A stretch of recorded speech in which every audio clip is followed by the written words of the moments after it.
জমা দেওয়া হচ্ছে কেন? বিজেপি হুঁশিয়ার। এই বৈধ ভোটার কে কাটা যাবে না, তৃণমূল রাস্তায়, বিজেপি হুঁশিয়ার। কংগ্রেস এবং যুব তৃণমূল কংগ্রেসের ছেলেরা লাঠি তুলতে বাধ্য হয়েছে। বৈধ ভোটারদের নাম বাদ দেওয়া চক্রান্ত বিজেপি ইলেকশন কমিশন হাতে হুঁশিয়ার।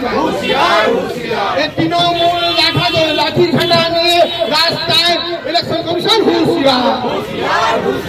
এই বিতর্করা বিধানসভা দিয়ে আমরা এই নম্বর ফর্ম যে জমা দেবে সে নিজের যে নিতে আসবে লাঠি ঘাটা উঠে আমরা আজকে এআরও অফিস ঘেরাও।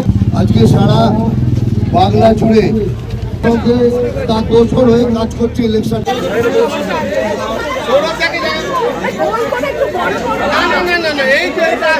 দেখুন, আমরা তৃণমূল কর্মী, আমরা বলছি বৈধ ভোটার, সিপিএম হোক, বিজেপি হোক বা যে কোনো দলের বৈধ ভোটার, বাংলার বৈধ ভোটারকে মুসলিমদের টার্গেট করা হচ্ছে, যারা তৃণমূল কংগ্রেস করে তাদের টার্গেট করা হচ্ছে এবং সাধারণ মানুষকেও টার্গেট করা হচ্ছে।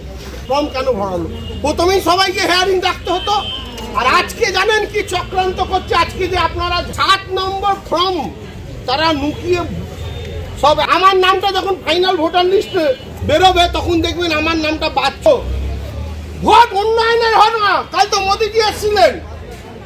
ভোট বাংলার মানুষ যাকে ভোট দিয়ে জেতাবে আমাদের কোনো আপত্তি। এবং মুসলিম ভোটারদের নাম দিয়ে তাদের বলবে বাংলাদেশি, বাঙালিদের নাম। একটা বৈধ ভোটারের নাম কাটলে মহিলারা ঝাঁটা, যুবকরা লাঠি, একটা বিজেপির লোকের চামড়া থাকবে না।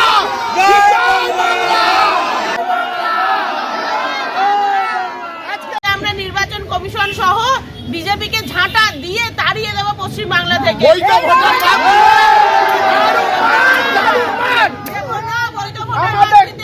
আমাদের লড়াই চলছে, লড়াই চলবে। বৈধ ভোটারের নাম বাদ দিতে দিচ্ছি না, দেব না। বৈধ ভোটারের নাম বাদ দেওয়ার চেষ্টা করা হচ্ছে কেন? ইলেকশন কমিশন জবাব দাও।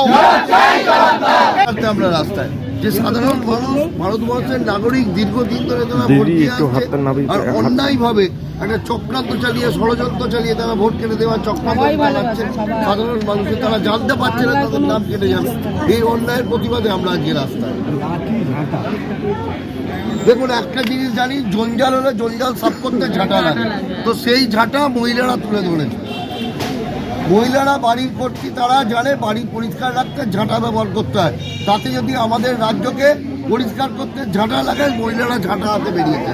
বিজেপি চক্রান্ত করছে না, বিজেপি তার তরফ থেকে চাইছে যে এই অনুপ্রবেশকারী ভোটার যারা 2 নম্বরই ভোটার, যারা রোহিঙ্গা ভোটার, যারা ডুপ্লিকেট ভোটার, যারা মৃত ভোটার, এতদিন ধরে ওপর থেকে এসে ভোট দিয়ে গেছে, তাদের নামটা এই লিস্ট থেকে বাদ গিয়ে একটা স্বচ্ছ লিস্ট তৈরি হোক।